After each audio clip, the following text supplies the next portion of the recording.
Or if you have a name stamp, you can name stamp the outside.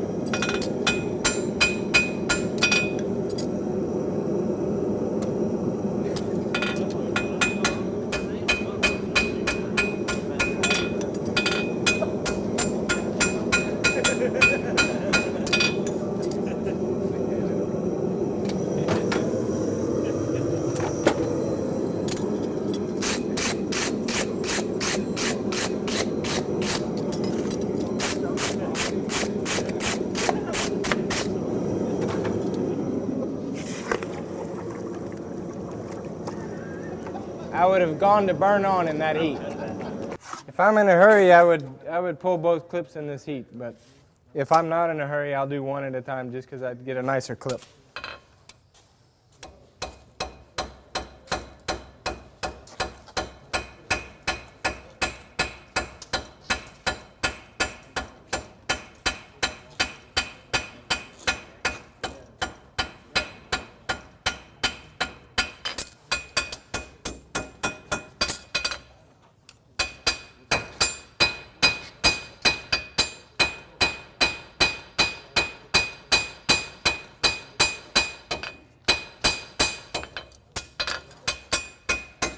The question was, when I clip these, a lot of people is probably pulling down too much, and then the heel flips up. Yeah, then I lose my shape and everything. Right. Yeah, just everything goes. When you're clipping, I'll show you about how much I hang over. No, that's not much at all, is it? No. But what happens, why it does that, is you're probably about there. Yeah, that's more like That's too much. How much more than that? Oh, yeah. That's probably a 8. That's, 3/16. I tell you what I do. I usually look down my. that's about 3/16 is too much. Where I hang over to start drawing the clip, I'll have to go to millimeters. It's so small. About that much.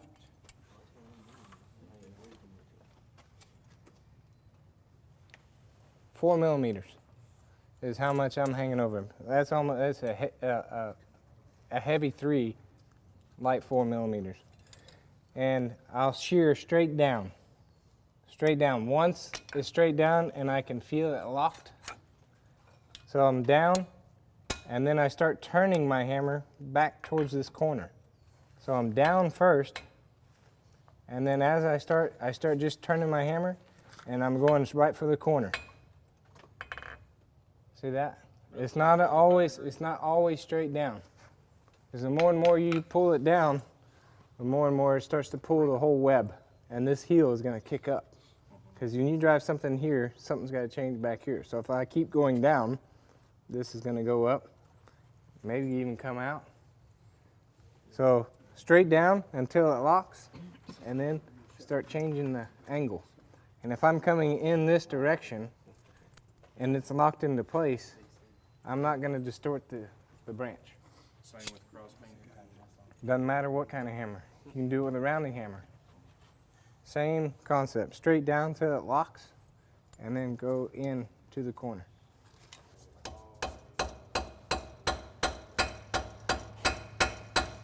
I'll tell you when I start changing my hammer. Now. Y'all see my hammer change? Now I'm driving at the corner.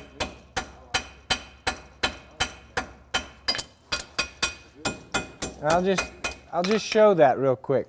Look how my bubble is out this way. It's not straight up and down, it's kicked out. So if it was up, I would have distorted the branch of the shoe.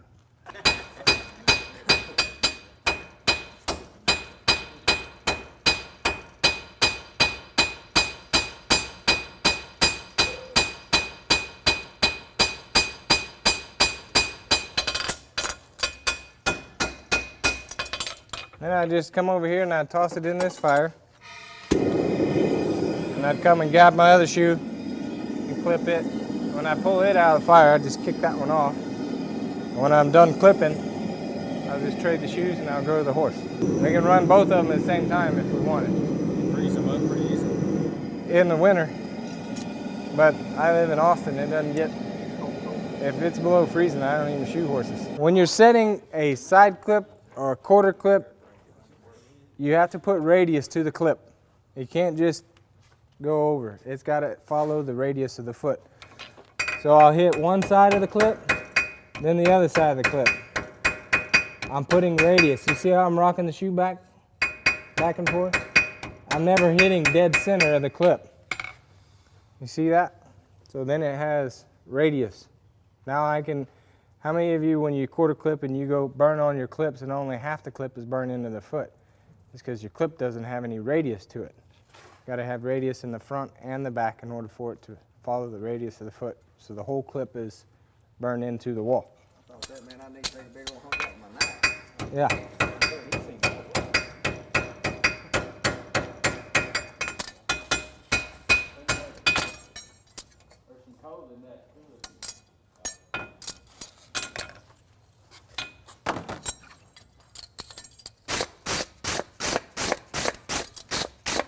I'll put some quarter clips on the front shoe. I carry a fuller in my truck, not only for just creasing shoes, but also for stretching the outside heel. You get a lot of them feet that need more steel on the outside. Well, if you're using a keg shoe, I like to keep my keg shoe unracked in the toe. I think it just is more eye appealing. Instead of having to rack the whole shoe in order to make the outside branch longer, I like to keep my toe the same and then just stretch the back half of the shoe. So I'll drive a fuller in the last part of the heel, refuller that, forge it, and make the outside longer. So I'll do that on the front shoe. On this hind shoe, I'm gonna make basically a widened outside heel and like a support heel. And the only thing that I do to make that heel wider is instead of coming out of the fullering, I'll actually put a stop in the heel. So I'll get a blowout to the heel. I'll start just behind the last nail.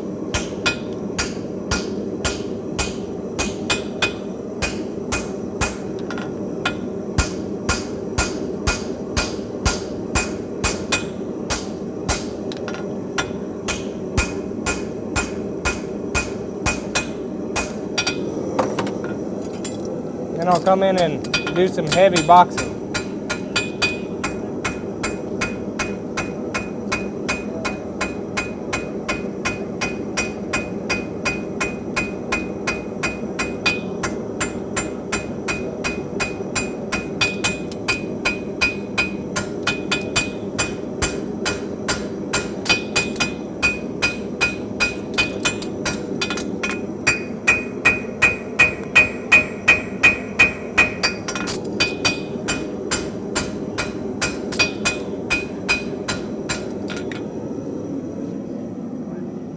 This gives me some width about there if I wanted to fit full. And you can see where my boxing line is. That's how much will be hanging outside. On this one, I'm just going to stretch the outside branch, but I'm not going to make a widened outside heel.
I just gave myself just a little bit of extra length. It wasn't much, but it is extra length.